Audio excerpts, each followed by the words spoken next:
Velkomin í nýjan þátt af Þeirra Ísland. Í fyrri þáttum herðum við í námsmönnum og fyrrum námsmönnum sem komu til Íslands vegna háskólanáms. Í þessum þætti ætlum við að vikka sjónarhornið og horfa til þeirra fjölmörgu innflytjenda sem koma hingað beinlínis til að vinna vegna maka, kærustu eða kærasta eða voru landflótta. Það ekki eftir neinu að bíða.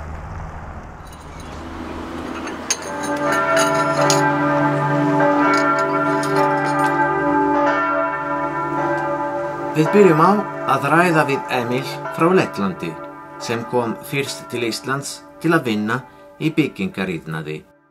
I am from Latvia. I've been living there all my life in a small town, and this is the first time I've been living in a city. What surprised me most about Iceland was the mountains. I've never seen mountains before, like in Latvia. What I like most about my job is that I'm alone for a lot of the time. I'm kind of a loner, so I'm pretty happy with that. Iceland has given me a lot of loneliness and more than I've asked for. When I say I'm from Latvia, people sometimes think like they compare it with Polish people. I don't think Latvians are really close to Polish, but yeah, I don't think I would build a family here because I don't think I'll ever like get used to the weather because it's so gloomy and dark all of the time. I met my girlfriend in kindergarten. We've known each other ever since. Right now we're living on a first floor. We like it. But one thing is that the walls are very thin and we can hear everything our neighbor is doing. And we have an Icelandic neighbor who basically doesn't sleep at all. Everyone is, at least there's someone up all the time. So that's the only problem. Vladimir Pavlovich kemur frá Serbíu. Hann orðinn búinn að vera á Íslandi í mörg ár. Ég fædd í gömlu Júgóslavíu og oft að segja bara ég frá Serbíu og samt fædd í gömlu Júgóslavíu og það eitthvað hér innan 2000 mann sem í raun og frá þetta svæði í gömlu Júgóslavíu eða Balkanskaganum og náttúrulega við hittumst og ég á bara vinir sem frá öllum þessum löndum og bæði serbar, króatar, svarfellingar og fólki sem frá Bosníu og Makedóníu, þekki líka einn frá Sloveníu og þannig við í raun og veru að tala sama tungumál og mjög svipuð. Það bara smá munur mikið makedónsku, serbnesku eða slovensku og serbnesku en allir að tala. En þegar við að tala sýnist mér svona margir sem 35-40 pluss aldri svolítið sakna gömlu Júgóslavíu og það var bara nokkuð fínt land til að vera og búa ásamt þessum sem var sosialista eða kommunista landi og sýnist mér að módel sem var gert í Júgóslavíu, þessi sosialista kerfi, sosialkerfi versus smá vesturlensk innæða kerfi var dæmisvöldi fyrir þessi skandinavísk módel af lífinu og það var mjög tæglegt að vinna að lífa þannig sé Júgóslavíu. Var líka mjög fín laun, Hagþenk var sjá bandalagi og það var bara mjög gott líf sko. Ég á marga vinir sem Íslendingar og svo ég þekki fólk frá Rússlandi og Lettlandi og Pólandi. Að mörgu leyti ég get segja líka fyrir okkur útlendingar að Ísland að connect people. Þannig það bara mitt reynsla frekar góð miðað við því sko. Ég bara veit að mestu leyti útlendingar í fyrsta nokkur ár með lægri laun en Íslendingar og að vinna eins meira en það lagast með tímanum. Það svolítið að koma til landsins og það útlendingar sem komin að vera, lífa í Íslandi, að vera partur af þjóðfélagi og fólk sem komið tímabundið í nokkra mánuði, 6 mánuði, það stórt munur. Sumir Íslandingar sem eru að mestu leyti voru á námi í öðru landi eða í útlöndum, voru kannski að vinna og lífa þarna, eru aðeins öðruvísi að horfa á okkur útlendingar sem eru komnir og eru meira opin og meira svona friendly við okkur og eru tilbúin að bjóða okkur tækifæri. En sem mjög mikilvægt í raun og veru fyrir sérstaklega velmenntu útlending sem komin til landslýs áður að læra íslensku að fá tækifæri til að sýna hvað get og til að komast í einhvers sambærilega starf miðað við menntun sig. Þetta stærsti vandamál annað útlendinga. Ísland versus Serbia. Serbar eru kannski meira opin. Íslandingar eru í þessum máli fara aðeins hægara og rólegara og varlega, þannig að ef þú að koma að vera vinur Íslendings, það er bara gott. Þú mun vera þetta svolítið lengi, held ég. Það eru mjög fáir sem við getum kallað svona ekki gott fólk, þetta slæm fólk sem að bíða tækifæri til að slá þér í bakið, þannig að það er mjög gott. Konan mín heiti Ljubica og við hittumst árið 2009 í Serbíu og dóttir okkar Júlia, hún 7 ára gömul og ég í meðalskóla. Júlia bara reybrennandi í serbnesku, íslensku og núna búin að læra ensku, en hún alltaf að svara á þessum tungumál sem þú spyr eða senda spurningar til hana. Þannig að það svolítið gaman að því. Sumir útlendingar koma til landsins vegna þess að þeir hafa orðið hlutskarpastir í samkeppni. Það á við Nicola fiðluleikara frá Ítalíu sem ásamt Sigrúnu Edvardsdóttur gegnir stöðu fyrsta konsertmeistara í Sinfóníuhljómsveit Íslands.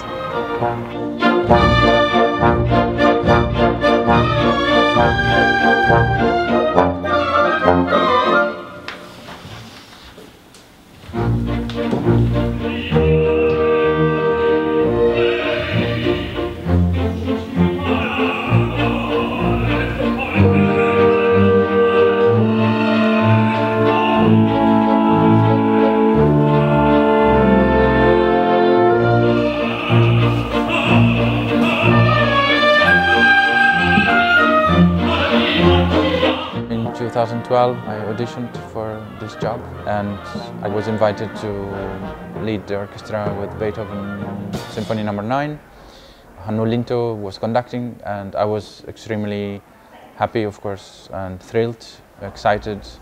It was my first time in Iceland. I didn't have so much time to explore the country, but it was a very, very beautiful experience for me being here. And it was only a couple of years later that I found out that I would get the position steadily, and so it was a long process.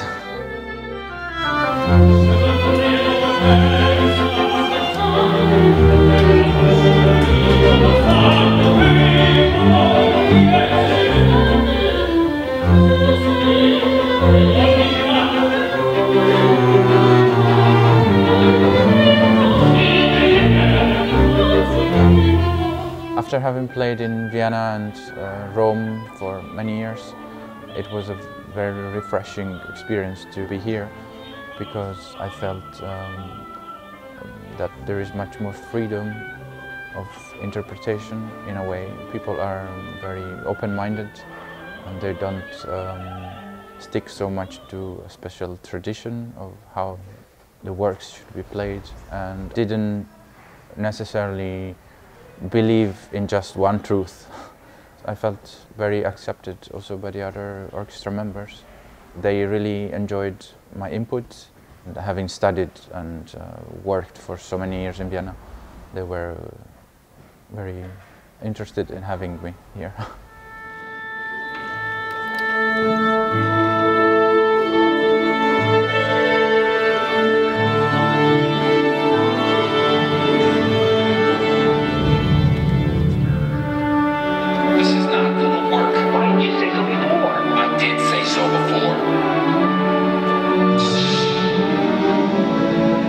Recently we have performed Star Wars as a soundtrack of the movie. It was a very challenging project actually, because of synchronizing the music with the streaming of the movie. Something must have happened to them. See if they can catch it. Hurry! The music score is just amazing. Of course, John Williams is a genius of orchestration. You came naked? You're braver than I thought.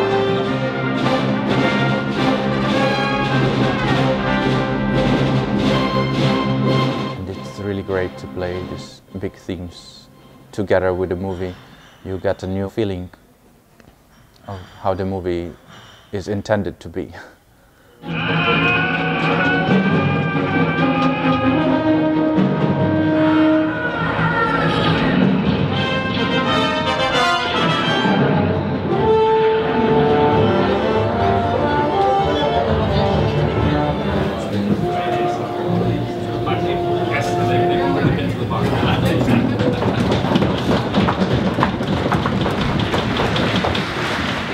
La Traviata was conducted by Bjarni Frímann, who is actually also a very good friend of mine.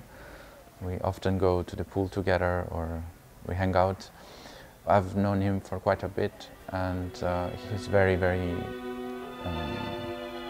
in charge of everything, what happens on stage and in the orchestra.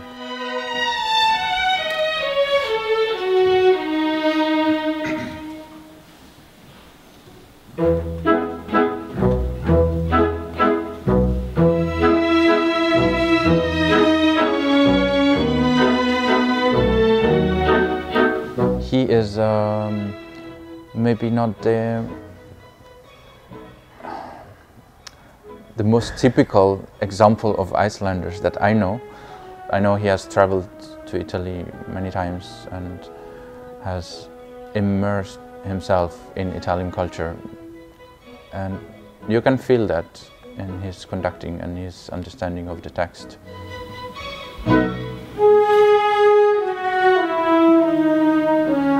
He is extremely open and extroverted person, and this helps him to build easily relationships both with other artists and with also the imaginary roles that appear in opera.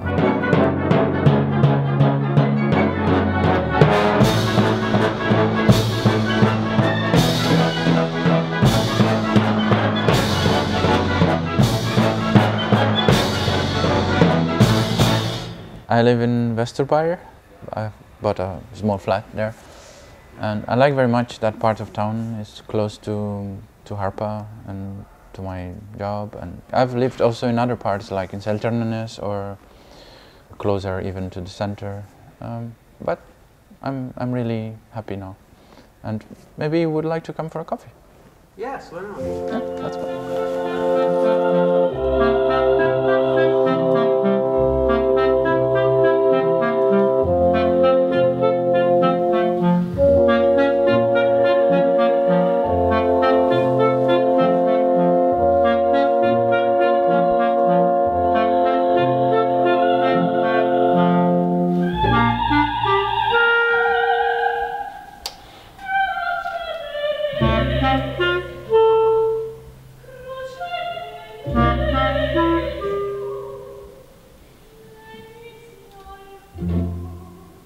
There is perhaps 20–30% of foreigners in the orchestra.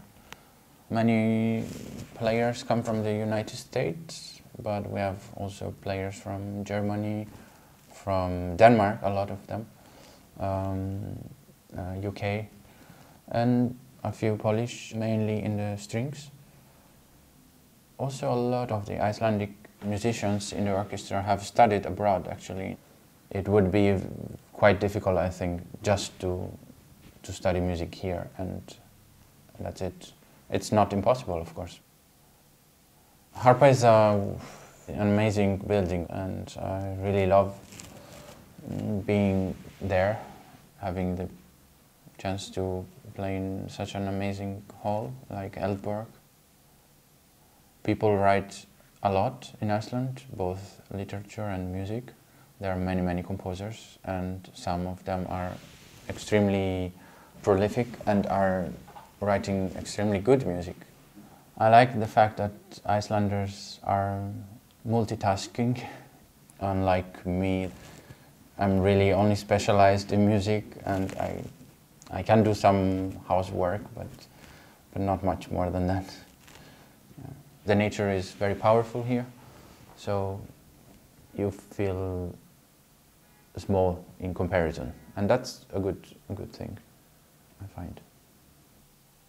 I see my future here, just connecting more with the society. The Icelandic soul is in a way fearless, courageous, also very proud sometimes.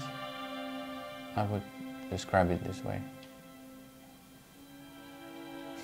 I really chose this apartment mainly for the view. While today is a bit cloudy, you don't see it very well, but you can see Keilir, and on the other side, Asia.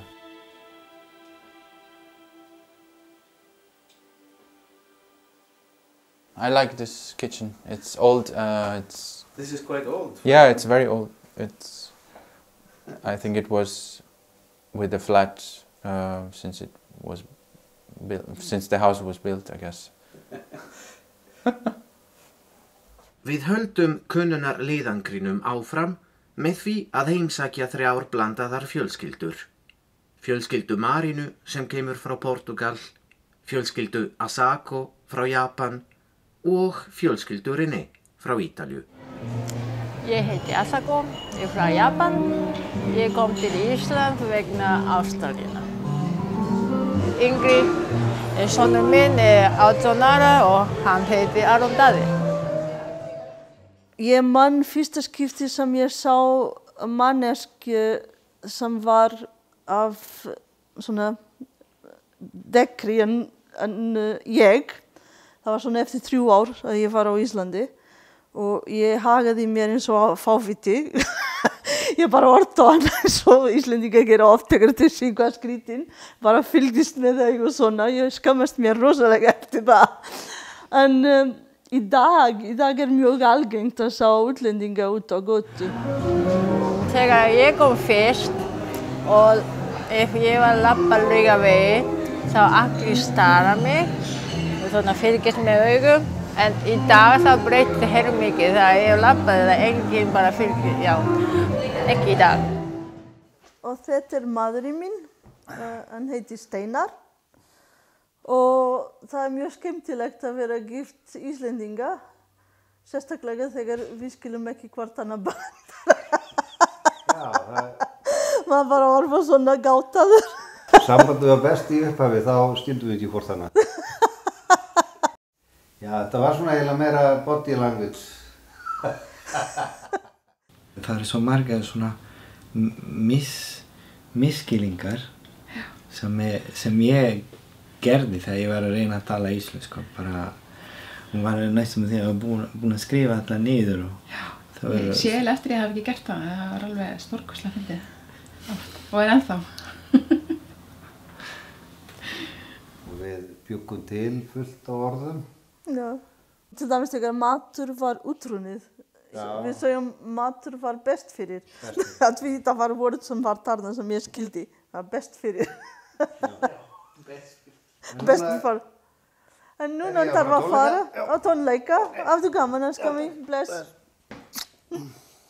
Það tónleika. Takk fyrir að taka þátt. Mér finnst Íslendingar eru ekki allir en margir eru mjög uppteknir og það er alltaf eitthvað að gera. Þau geta ekki alveg slakað á. Íslendingar, þetta einhvern veginn að stundum ef að þeir eru með eitthvað planað og kannski með vinum, þá einhvern veginn eru mjög rólegir og svo þegar komið tími til að gera eitthvað annað, þá allt í einu gett mikið stress bara, ó nei, ég verð að fara, eitthvað svona. Fólkið er svo upptekið, já ég fara að ammali og síðan ég fara að þetta og ég fara að gera þetta og já. Þeir eru rosalega uppteknir, sko. Það íþrótt og það fara út með þessi vinnur og fjölskyldumót og ég veit ekki hvað.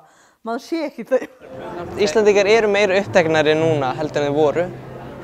Ég get alveg sagt það og svona meira stress, nei ég þarf að gera þetta núna og þetta. Svo líka með vinnurnar, það eru stundum í 2 eða 3 vinnum. Það er ekki mikið? Það er mjög mikið, sko. En ég veit ekki, það er bara einhvern veginn sem Íslendingar gera.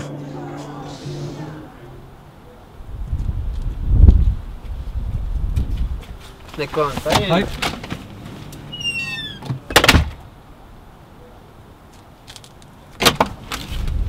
Bye.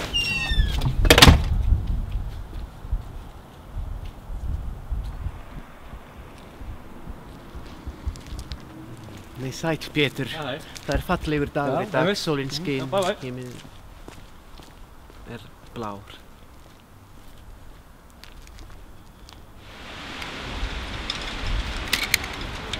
Nei, sæll Pétur. Ég var að hugsa að fara Ég kemst ekki, það er brjálæði að gera. Ég er í 7 vinnum. Ég er bókari, ég er jógakennari, ég er lögfræðingur, ég er flugþjónn, ég er þjónn, ég er tannlæknir og ég er leiðsögumaður. Seinna. Viltu vera Íslendingur? Fáðu þér auka vinnu. Ég er að kenna 50% í grunnskólum á Íslandi. Ég er að kenna á kvöldin í Mimi. Ég er að kenna íslensku sem máltar fyrir fullorðin fólk og líka portugalsku. Ég er leiðsögumaður.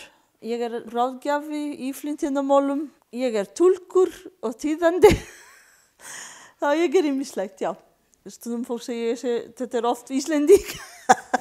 Hvað gott að vera hér, ég bara getur vera eins og ég er. Það er mjög gott. Það sem ég upplifi hér betur, þannig að ég upplifi Portugal, sem öðruvísi, kannski hér meira frjálst til að vera ég sjálf. Ég þarf ekkert að vera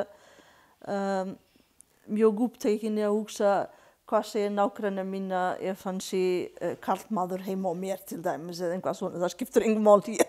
Þetta er nákvæmlega saman eftir hvað karlmaður heima á einhvað konu sem innleipið ekki. Ég geti verið ég. Þegar ég fer til Japan þá þetta bara svona heimili númer 2. Eins og þegar vakna, búin að vera í flugvélinni í 12 tíma og vakna svo þá bara líður mér eins og ég sé heima. Þess að ég sé alltaf búin að vera þarna en svo náttúrulega ef ég er úti, kannski í búð eða eitthvað, þá horfa þau ekki endilega á mig sem Japana, sjá mig sem útlending út á útliti og bara svona reyna að tala ensku. En Japanir ekkert góðir í ensku og svo þegar ég byrja að tala japansku þá bara tala eins og ég veit ekki hvað. En samt Japan heimili mitt líka, skilur. Þetta er landið mitt. Samfélag hér meira lokað, það var þá sérstaklega að mjög erfitt að kynnast fólk vegna þess að þú tilheyri ekki hóp af fólk sem þú kynnist. Nefnilega þetta mjög lítið samfélag og þú sérstaklega þá, fólk bjó á einu stað, kynnist krakkar í skólanum, svo þeir fer áfram í skóla alla tíma, svo fer ég fram í framhaldsskóla á skólanum. Svo þeir alltaf í þennan hóp. Ef það kemur einhvert nýtt, þeir bara passa ekki þarna, þeir kynnist ekki sama umhverfi sem þeir voru í, þeir veit ekki sama brandara, hvað farðu í hvíta hús með rauða taki, þú skilur ekki hvað það Íslendingar vita það. Ég held að Íslendingar séu að vera opnari fyrir útlendingum að búa hérna en samt Íslendingar eru búin að stimpla á útlenskt fólk bara sem túrista og kunna ekki endilega íslensku og svo bara búin að festa í sig kannski eins og ég alltaf búin að búa hérna og stundum heldur einhver í sig útlendingur. Og ég bara svona, nei, ég fæddist á Íslandi, þá einhvern veginn halda ennþá áfram að tala ensku. Þeim alveg sama hversu lengi þú ert búin að búa í Íslandi, þau bara sérð útlending, þá bara, já, ég ætla að tala ensku við þig. Þú lítur út Já, ég lít ekki út fyrir að vera venjulegur Íslendingur. Þannig að það gerist mjög oft þannig. Það fyrsta regla að reyna að tala íslensku. Svo bara fyrir Ítala myndi segja bara að vera aðeins rólegri, ekki æsa sig mikið eins og Ítalir gera. Það er erfitt að greina muninn á milli Íslendinga og Ítala. Ég sé aðallega það sem er sameiginlegt. Bæði Ítali og Íslendinga eru að mínum mati svona forvitin fólk og kannski Ítali eru meira svona háværi en Íslendinga, en það er samt margt sem við höfum sameiginlegt. Við höfum til dæmis, við höfum ekki mikið að spá stundvísi til dæmis. Ítalskasti hluturinn sem ég hef hér heima bókasafnið mitt. Hvað er portugalska lút sem ég hef hér heima? Portugalska lút, það er bara ég! Ég er ekki með neitt hér heim sem er svona... Hvað ég segja? I don't have anything Portuguese except my mother.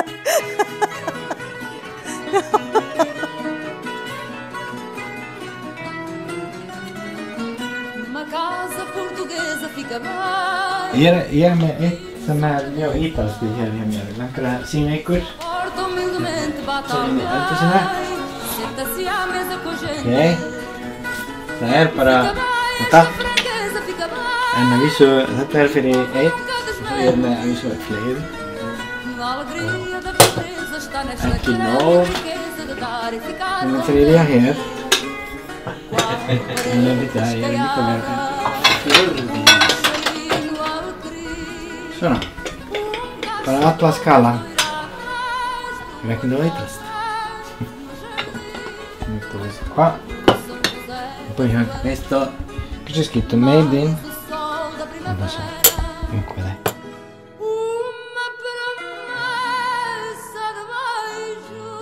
Fyrstu íslensku bækur mína Jón Bjarnason sem íslenska ævintýri og draugasögur og svona framvegis.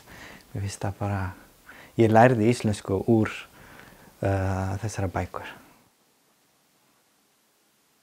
Ég sakna stundum svona lyktina af ítalska náttúru, svona bara öðruvísi lykt og kannski öðruvísi grín, fólk svona gera grín á öðruvísi hátt en ég fíla líka íslenska kaldhæðni, það er allt í lagi. Ég sakna þessi brandara sem er tvírænt sem maður á og það er svolítið erfitt að útskýra þetta á íslensku. Stundum maður reyna að útskýra þetta og það bara gengur ekkert. Stundum fólk finnst þetta of gróft líka, þó maður er ekkert að reyna að vera gróft indilega. Mér finnst ég er mjög Japani, en samt ég er líka mjög Íslendingur. Ég á heima meira hér á Ísland en Japan. Mér finnst vera orðin bæði ítalskur og íslenskur.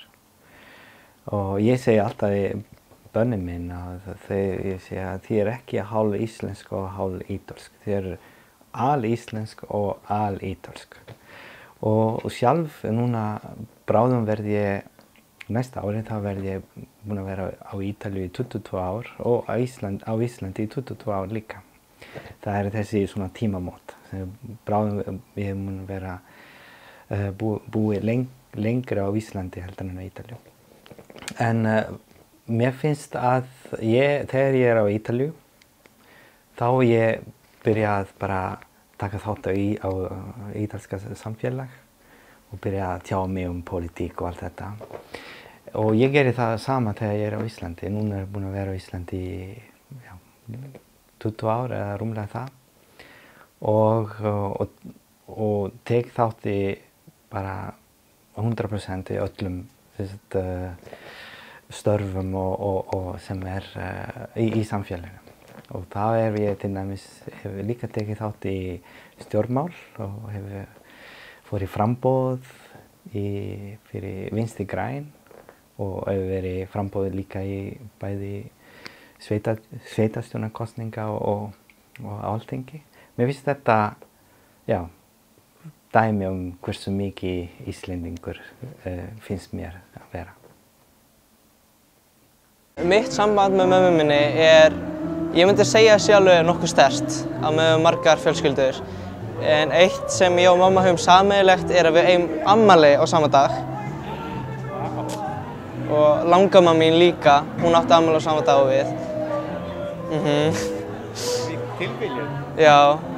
Ég talaði og talaði ennþá ítölsku við dæturnar mína. Mér finnst það mikilvægt að gera það. Þó þeir svari á íslensku, mér finnst það bara allt í lagi. Ég bara held áfram að tala ítölsku. Ég tala portugalsku við barnið mitt síðan hann fæddur. Fyrstu 3 ár, þá talar hann bara portugalsku næst því að pappi hans var mjög lítið heima. Svo fer hann í leikskóla og þá byrjar hann að tala íslensku og hann ákvæðir svona þegar hann 7 ára, 8 ára. Að hann vildi ekki tala portugalsku. Og þá ég bara sagði við honum, það allt í lagi ef hann hætti að tala portugalsku ef hann langar í, en ég fer áfram að tala portugalsku samt. En hann var að svara mér á íslensku, ég fór áfram að tala portugalsku. Þá einhvern tíma að því hann fer að hverju einasta ár til Portugals, þá fann hann törf til að tala portugalsku og þá byrjaði hann að tala portugalsku og aftur, en í dag mjög skemmtilegt að því stundum ég að tala íslensku við hann að því pappi hans kannski með eitthvað svona og þá svara hann mér á portugalsku alltaf. Það skemmtilegt. Honum finnst það svona mikið reglur í Portugal. En þetta eitthvað sem hann sé svona. Hann alltaf að segja, ef ég segja honum, þú þarf að koma heim klukkan 10, þá segja hann það svo mikið reglur í Portugal. En þetta á Íslandi líka, skilur, og hann alltaf að kenna Portugal með allt sem vond. Nema, þegar kemur sumarfrí, þá allt sem gott. En ég heyri fólk stundum að spyrja honum, hvaðan ertu frá? Og þá segir hann, sko, ég frá Portugal og ég frá Ísland. Hann svarar svona bara. Það gott. Dæturnar mína, þau fannst bara jafnvel eðlilegt að kunna fleiri en eitt tungumál og vera tvítyngd. Það til dæmis í bekknum þeirra. Það fleiri, það ansi svona mörg börn sem með annað foreldra erlend uppruna. Ég held að sé líka út af þessu. Þeir fannst bara ekkert alls ekki. Og jafnvel gaman og já, pínu stolt að sýna að þau í rauninni tvítyngd og sem þýðir ekki bara að kunna tungumál, líka að þekkja tveir menningar. Að vera frá 2 löndum, það bæði svona í grunnskóla, þá það svolítið neikvætt. Af því að þá krakkarnir voru bara, þú ert öðruvísi, þú ert bara eitthvað skrítinn. En svo með tímunum, þá kynntist ég öðru fólki þegar ég byrjaði í menntaskóla. Og alltaf ég myndi segja, já, ég frá Japan, það bara, oh my god, þetta frá Japan, bara já, nefnum að segja eitthvað svona. Þetta orðið mjög jákvætt núna. En ég hætti samt aldrei að tala japansku við mömmu eða, ég tala reyndar íslensku við systur mína. En svo þegar ég fer út í Japan, þá alltaf ömmu eða afa eða frænku eða frænda, þá ég alltaf að tala japansku. Og ég skil ekki eins mikið og ég vill, en samt ég skil samt nógu vel. Mig langaði til að fræðast meira börn með alþjóðlegan bakgrunn, svo við fórum í Landakotsskóla, þar sem var meira að segja stofnuð alþjóðadeild.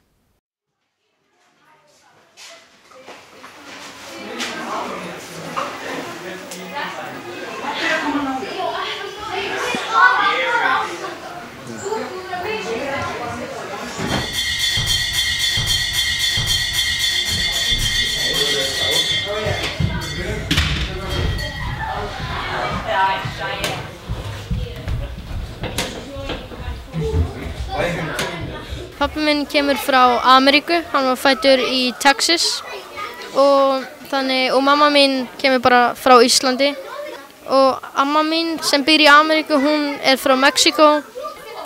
Við tölum mest ensku en þegar pabbi minn ekki þá tölum við bara íslensku. Ég og bróðir minn.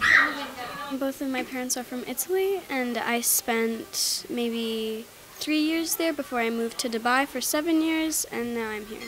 Mamma mín kemur frá Makedónia og pabbi minn frá Albaníu og ég var fæddur í Ameríku. Þegar við erum heima við tölum mest bara albansku en ef mamma mín og pabbi mín ekki heima eða þegar ég vinni þá tala ég með systur mín ensku mest.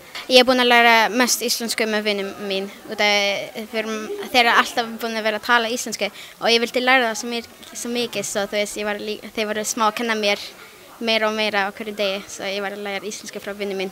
Ég dreymi bara á ensku já. Þegar ég hafi dreymi þá þeir bara ensku. Mér finnst einhvern veginn erfiðar að læra íslensku. Ég veit ekki af hverju. Það örugglega að ég tala bara svo mikla ensku heima. En þannig það gaman að koma, það næs að koma í alþjóðlega deildina því að það svona mikil enska og allt það. Það hálfur enska og hálfur íslenska og þú veist, það ekki margir skóla á Íslandi sem eru á ensku.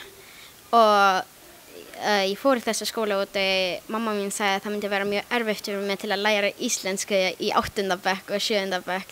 Þá hún setti mig í ensku skóla og líka til að vera, þú veist, ef ég myndi fara í eitthvað annað land þá myndi ég vita meira ensku svo þá get ég tala með hinum personum meira í ensku. Og pluss mér finnst bara miklu léttara að tala ensku en íslensku. I feel like they have a very big international department which is also very good. What do you miss about Dubai? I don't necessarily miss the place, maybe just the beach and my friends. Ég sakna eiginlega mest bara að fara í svona rússífana og alltaf að fara svona líka á ströndina því að það alltaf svo mikil sól og svo mikil hiti og það ótrúlega gaman bara.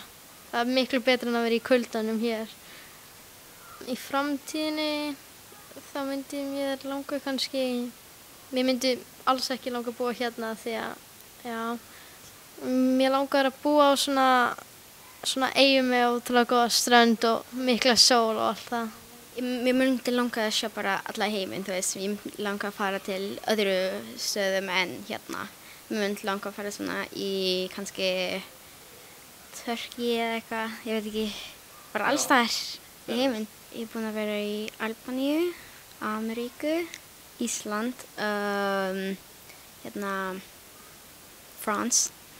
Ég búin að vera í Italy og Spain. Já, ég held það allt. Ég held það. Traveling a lot makes you see how different certain parts of the world are from where we live right now. For example, when I was in Africa, it was very, very different and yeah. Þegar ég í útlöndum þá oft heitt, þannig þá sakna ég kuldan á Íslandi og ég sakna auðvitað að fara í sundlaugina því að það svo skemmtilegt því að þú veist, ef maður fer í sundlaug í Ameríku það bara eiginlega kalt vatnið sem ekki ótrúlega skemmtilegt.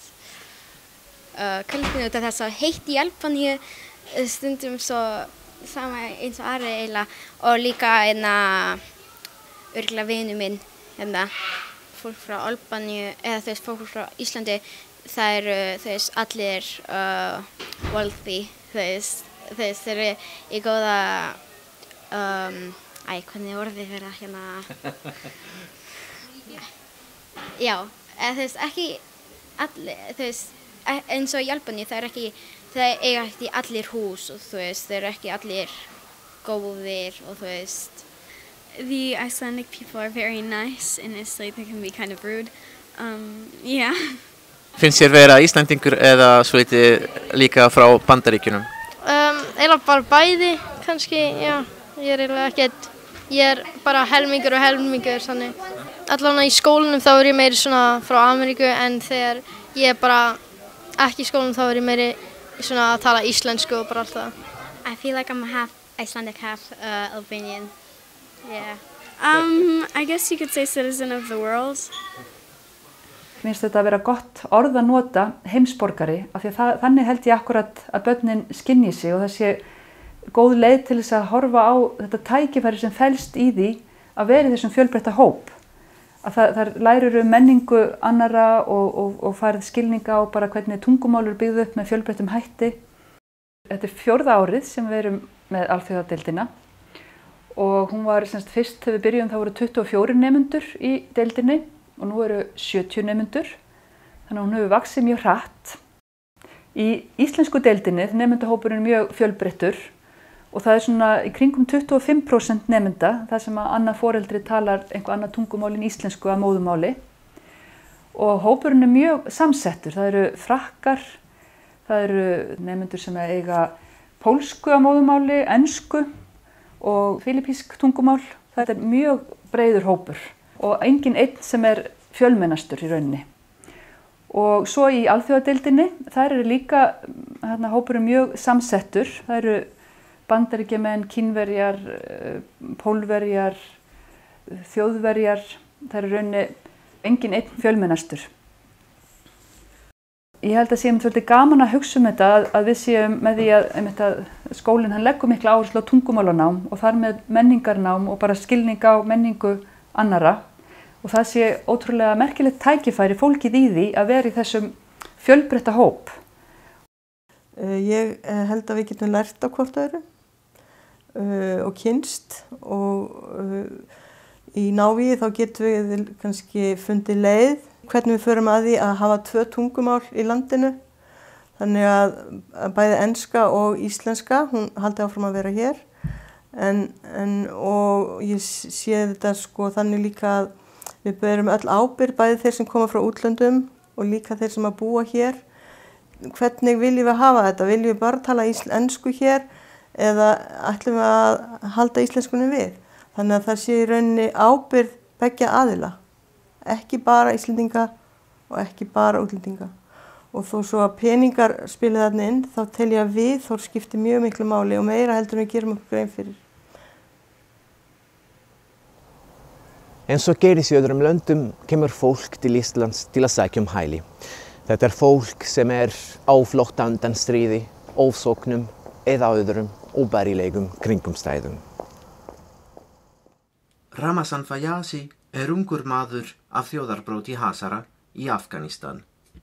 Eftir að hann misti fjölskyldu sína, flúði hann frá Afghanistan þegar hann var aðeins 17 ára gamall. Eftir langa baráttu fékk hann 4 ára dvalarleyfi á Íslandi. Hazara þjóðin er talin meðal þeirra hópa sem sæta mestum ofsóknum í heiminum. A lot of people wants to move from Afghanistan, and that's the big problem, that there is the war. A lot of people is in the risk and they don't have a good life and they can't live there and they have to move, otherwise they're killed by the Taliban. It's very hard, especially during the night when someone is trying to go to sleep, and because of the firing and the bombing there, so they woke up and very scared a lot too, and didn't go back to sleep because of this situation, and they are trying to what should they do and to escaping or staying at home. I was around, I didn't know my exact date of birth. I just say I'm around 16 years old. And I always hoped, sometimes feeling that to be optimistic about the situations gets better and there is no war and the peace comes to Afghanistan. But when I saw that the war is getting bad and it's getting worse more than before, and that's I feels like very bad, and I feel that my country is getting, the situation is bad and it will be like this more and more, and that I cannot live there. And I moved it from Afghanistan to Pakistan, and then Iran, and then Turkey and then Greece, and then Macedonia, Serbia, and then Slavonia and Austria, and Germany and Denmark, and then Sweden. From Pakistan to Afghanistan and to Iran. This is the dangerous way and very bad. And the most, I'd say it's good, like from between Germany like to Denmark and Sweden. This is more, I feel safe and good. Now I don't have more relationship. I just have very few persons from relatives, like Facebook in Afghanistan, like Facebook, something like that. But I don't have very close relationship with them. I miss my families, and also I miss my father that it's died a long time ago. Yeah. Do you have brothers or sisters? Yes. Are they still alive, or have they gone abroad somewhere else? I didn't know a lot because I don't have so much contact, but I hope so that they're alive. Yeah. After trying a lot to stay in Iceland, I got answer yes, and I feel very good about that, and I feel happy and feel just thinking with myself that I will have a good life here, and I can study here, and in the future I will, whatever I want, I want to become a pilot.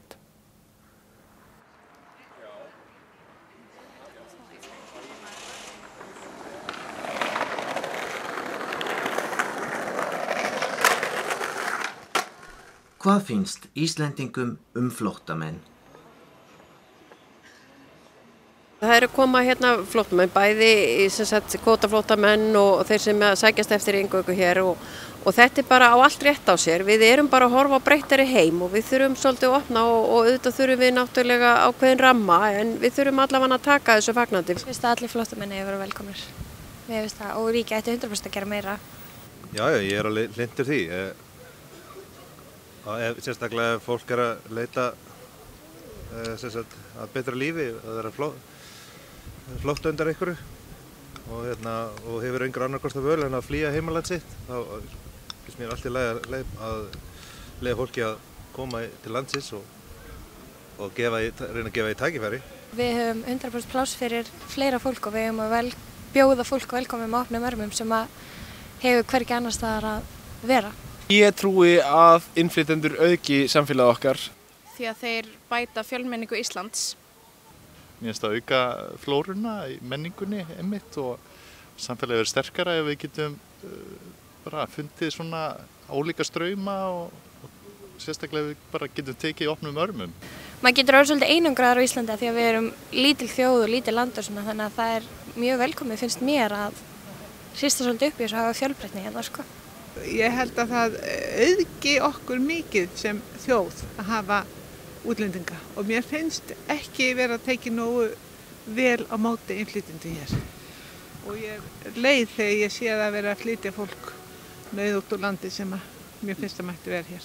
Ég held að sumir séu bara svolítið íhaldsamir og vilja bara hafa hlutin alltaf eins. Mér finnst þetta stóðarlegilegt hvernig við erum núna svolítið svona þessi populismi hægri er að vaksa svona mikið, og mér finnst það ekki vera andstætt svona íslenskum bara menningararfi að vera svona. Og kannski bara takmörkuð þekking líka, skilur, sem að sprettar oft fram sem fordómar. Þeir búa til dæmis starfstækifæri fyrir sig sjálfa. Mér þykir ekki eins og séu ykkur byrði eins og mörg rök fólks að til dæmis að þeir séu að nýta sér til dæmis einhverjar öruggubætur eða eitthvað svoleiðis. Þetta fólk vill vinna.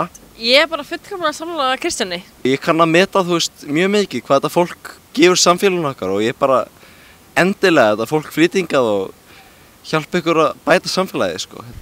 Bara þetta aukar samfélagið, það er alveg eina sem ég get sagt. innflutningur útlendinga til Íslands auðgar samfélag okkar Íslendinga? Já, það réttindi fólks að vera bara öruggt. Örugg, einmitt. Já, í heiminum. Og því fjölbreyttara því betra, við viljum hafa opið fyrir öllum. Mér finnst það ekki jákvæmt og mér finnst það ekki neikvægt, skilur. Mér finnst samt að við ættum að geta tekið við innflutningum, skilur, en í ákveðu magni, ekki á mikið einu, skilur. Og þá það sem við tökum inn, við gefum þeim þá húsnæði og reynum að skapa þeim, skilur, og reynum að gefa þeim vinnur og svona, skilur. Ekki að taka of mikið einu þannig að við getum ekki höndlað allan fjöldan þannig að verður eins og það að gerast alls þar, skilur. Taka of mikið einn, skilur. Það munur á öfgatrúar múslimum og múslimum, múslimar þetta mjög gott fólk en öfgatrúar þá þeir svona, þeir fara líka fram hjá bókinni og við erum ekki með sama hugsunarhátt. Þeir svona vilja annað eins og að konur séu í búrkum eða, margir vilja það og svona tótt. Það er ekki rétta leiðin að hafna fólki hér með ólíkar skoðanir trú. Ég hef ekkert á móti því, en ég er samt hrædd að það myndist svona útlendingahópar, og vilja ekki koma og vera inn í samfélaginu alveg. Vilja bara vera hér og, bara samt með sínum fólki og er það bara í rauninni að tala sitt tungumál og þannig. Hvað kannski leið til að forðast þetta? Að hrúa þeim ekki öllum á sama stað eins og í Ásbrú og svona. Það, dreifa því bara út allt víða, já. Það er bara lykillinn að þessu náttúrulega bara byggja upp vel og sjá vel þá sem að koma og þá verður ekki svona vandamál, sko. Ég held að vandamáli sé ekki vandamál hér af því við erum ekki hleypt af mörgum innflytjendum og í Svíþjóð og til dæmis Noregi og einhverjum löndum í Skandinavíu. Við höfum bara einfaldlega ekki fengið jafn mikið fólk inn, við erum fámennari þjóð. Það hefur, eins og með vandamáli til dæmis í Svíþjóð, ég held að það er hægt að segja, það er hægt að vera alveg á þeirrar skoðunar að frjálslyndistefnan sé í rauninni svo réttasta að það eigi bara allir að koma inn og eitthvað svoleiðis, en ég meina mér finnst samt líka að það ætti að vera einhver stjórn á til dæmis innflutningi af því að, ég meina, menningin okkar er eitthvað sem við elskum og við viljum alveg að fólk fái að njóta hennar, skilurðu. Og þess vegna finnst mér líka bara að fólk ætti að koma hingað, það ætti að fá að vennist þessu, við ættum að vera með almennilega stefnu til þess að innlima þetta fólk inn í okkar menningu, það komi inn í skólakerfinu okkar, það fái aðgang til dæmis í háskólan og allt þetta. Mér finnst það bara mjög fínt, svo lengi sem það ekki að trufla bara samfélagið. Ef það kemur hérna og vill vera með okkur, ekki bara til þess að flýja eitthvað annað og vill fá að hjálpa okkur líka, ekki bara vera hérna, þá finnst mér alveg velkomið. Það má hver sem koma og reyna að vera partur okkar samfélagi. Mér finnst að þetta kannski hafa lokast svolítið landamærin aftur, finnst manni. Þetta svona, maður fær á tilfinninguna að það sé erfiðara að komast til Íslands og fá að vera hluti af samfélaginu og þjóðfélaginu. Kannski það líka bara að maður meðvitaður það hvernig að fólki svona mikið vísa frá og þetta er svo mikið vandamál í heiminum að maður vill sjá sem flesta komast að í rauninni. Við höfum bara fullt af plássi og innviðir þjóðfélagsins ætti að geta ráðið við fleiri, finnst manni. Þessi vandamál sem í Malmö, ég held að það gerist ekki á Íslandi. Fólk er líka bara meðvitað það og við hjálpumst að, við blöndumst og við lærum hvert af öðru í að skapa það bara framtíðar samfélag. Ég held að gettó myndist þar sem að samfélag eru ekki tilbúin að taka móti innflytjendum og þá myndast einhvern veginn tveir hópar á móti hver öðrum. En ég held að það myndi ekki myndast gettó hér heima ef við erum tilbúin að taka móti þeim. Við ættum ekki að taka móti innflytjendum þannig að þau færu í eitthvað sérstakt hverfi út af því að þau eru náttúrulega bara hluti af okkar menningu. Það nú þegar í Grindavík svona pólverahverfi, ég heyri nú ekkert slæmt við það, en að sjálfsögðu, líkur sækir líkan heim og það mun alltaf gerast. Hversu mikið eða lítið af fólki í landinu. Og ég sé ekkert endilega slæmt við það, sko, en þegar þú segir gettó, það er svolítið neikvætt hugafara, eða neikvætt orð einhvern veginn, það fekir neikvæðan hljóm á sig. En það þýðir ekki að hverfi með ákveðnum innflytjendum getur ekki verið að vinna góða. Og ef allir eru velkomnir í það hverfi, hvað er að því? hafa svoleiðis. Ef allt væri í ruglunni hérna, þá myndi ég vilja að fólk myndi taka vel á móti mér annars staðar, skiljið, þú veist. En ég meina, ég veit ekki, persónulega myndi ég vilja að fólk myndi taka vel á móti mér og ef það væri eitthvað rugl í gangi hérna, færi allt í rugl, þannig að ég gæti fengið húsnæði og mögulega vinnu annars staðar. Þú veist, mér finnst leiðilegt að allt fólk getur ekki fengið það. Það er engan veginn verið að taka inn eins mikið og Malmö eða þú veist bara Svíþjóð var að gera á sínum tíma. En ég meina lögreglan getur ekki eins og keyrt þarna inn, þú veist. Bara svona ég smeykur svolítið við það, en það eru samt svona öfgatrúar eða eru náttúrulega ekki múslimar. Þeir eru bara, ég hef heyrt bara þeir séu bara upp á, þú veist, bara fuck Allah, bara þú veist, svona dót. Hvort þú múslimi, kínveri, grænlendingur eða marsbúi, skiptir ekki máli. Fyrir mér, þú mátt alveg koma í bakgarðinn hjá mér og ég skal hella upp á kaffi en þá væri notalegt að þú myndir leyfa mér það líka, koma heim til þín og ég geti komið þangað án þess að vera, þú veist, það er bara eitthvað vesend, við allir bara vinir, þetta er kannski svona barnleg hugsun en samt, þú veist, þetta er bara, þetta er eins og það ætti að vera, þú veist, bara ást og friður og bara kærleika, vinur til kærleikans. Margir hælisleitendur sækja alþjóðlega verð á Íslandi, þó mjög fáum veitt verð. Hvers vegna andstaða stjórnmálamanna svona mikil, þrátt fyrir að almenningur á Íslandi vilji að yfirvöld aðstoði betur þá sem á flótta undan stríði og ofsóknum.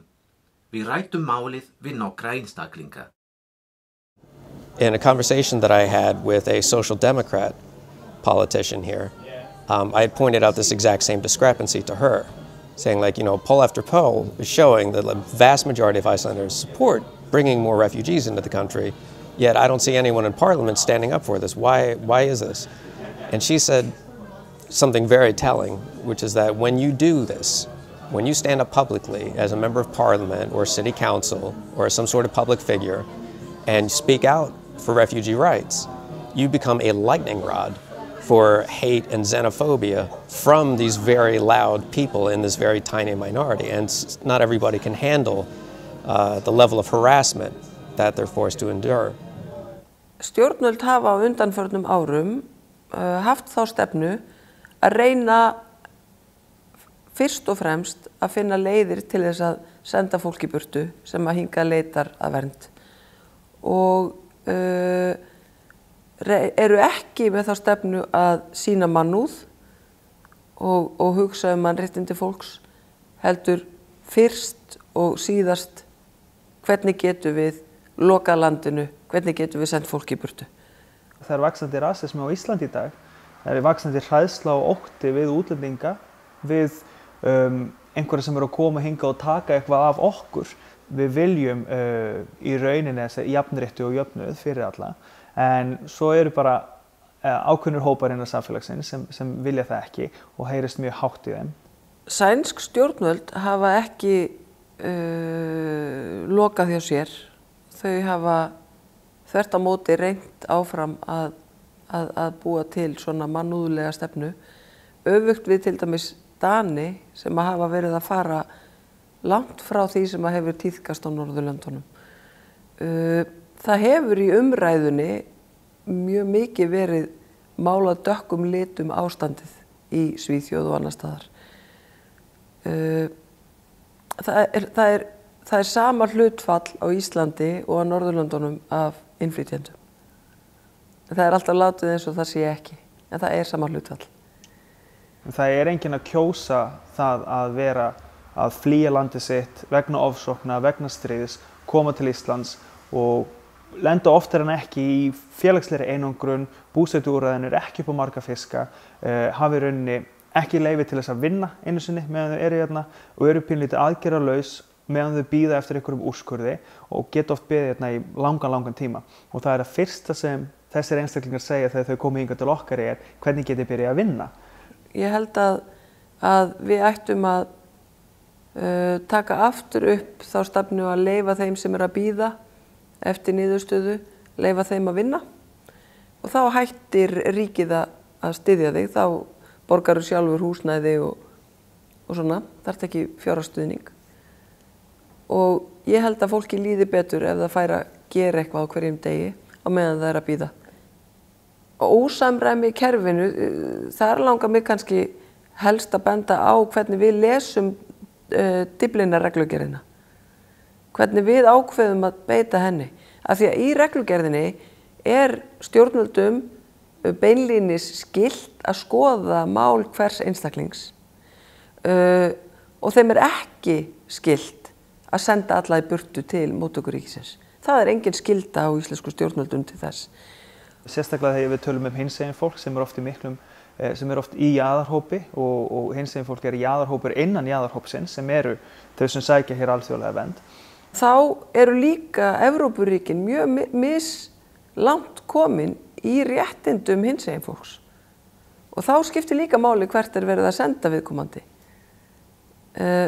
Viðkomandi kannski bara í hættu líka sem hinsegin einstaklingur í móttökuríkinu, í Evrópuríkinu. Þó að eitt ríki sé öruggt fyrir gagnkynhneigða manneskju eða manneskju sem ekki hinsegin, þá þýðir það ekki að ríki sé endilega öruggt fyrir hinsegin manneskju og það verður að taka til greina. Og svo stundum gettó inni í Evrópuríkinu sem að einstaklingurinn að flýja.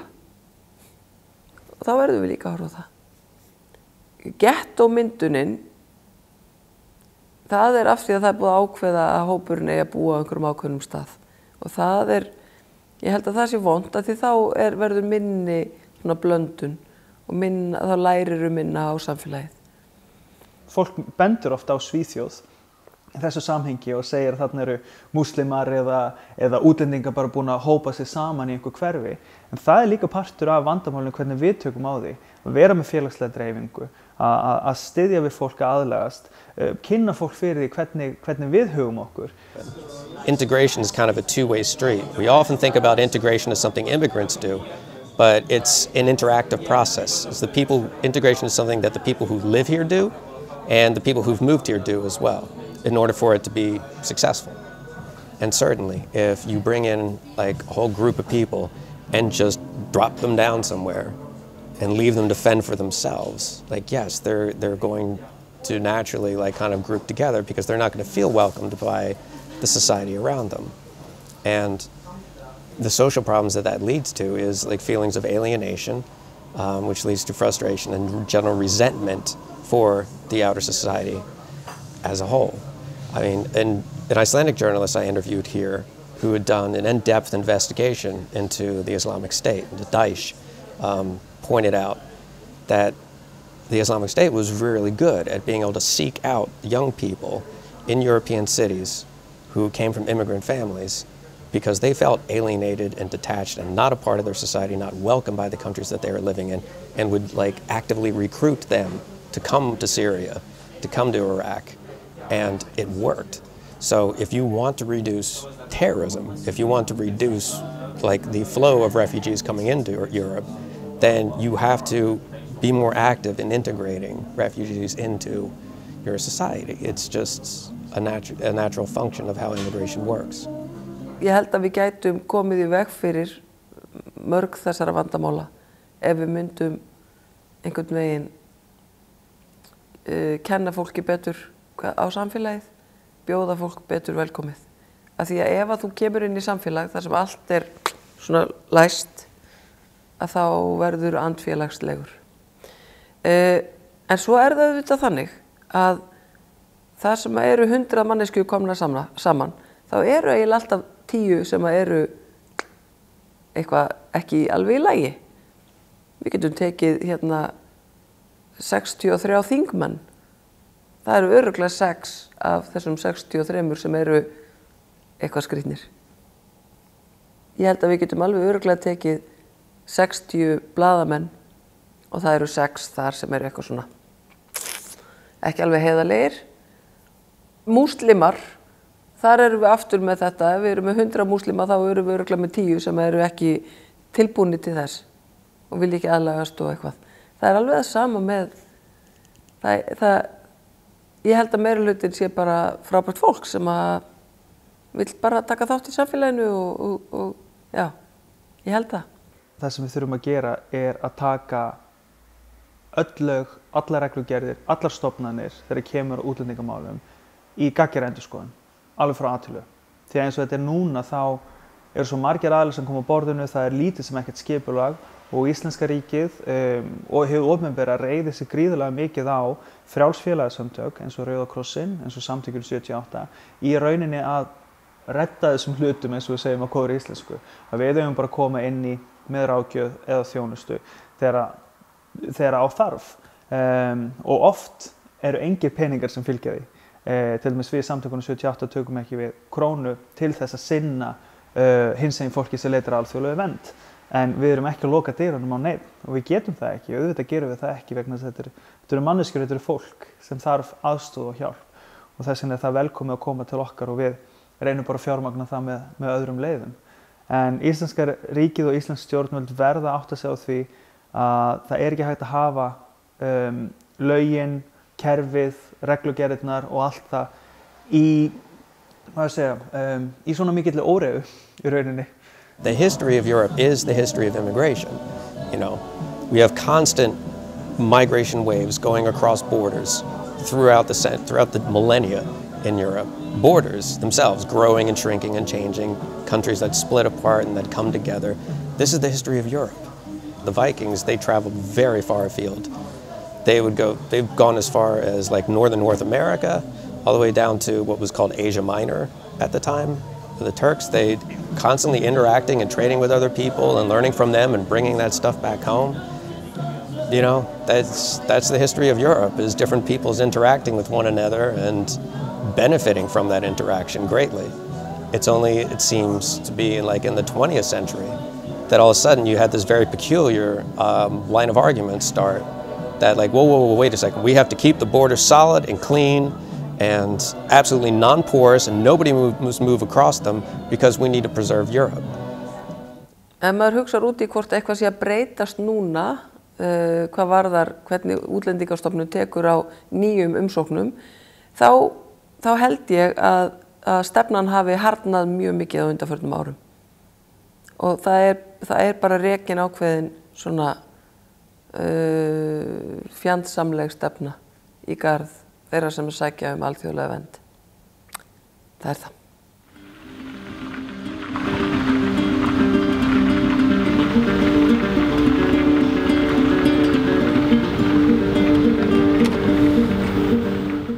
Og þetta Max, alveg nýkominn til Íslands. Ævintýramaður og tónlistarmaður sem virðist vera persóna úr skáldsögu. My name's Max. I'm a busker from England. I'm here to work on a ship, to refit like an Arctic explorer ship. We'll drink dark horse root beer. Primarily I'm here to work, but I'm out here busking today because I find that busking is a good way of getting the measure of a place. You know, like seeing all the different people and how they react to you. And I haven't been here long, but it seems quite an intriguing sort of atmosphere. Don't know what to make of it really. I've played in almost every country in Europe. Been around a lot. And the sweat will roll down our backs. Busking and hitchhiking, they go together really well because quite similar disciplines, I suppose. You've got to meet strangers, ingratiate yourself, standing on the side of the road. A guy gave me an enormous fish the other day, seemingly for no reason, which was really nice. Luckily I had a way of cooking it. I don't know what I would have done. Oh, how will I know? How will I know? How will I know? How will I know?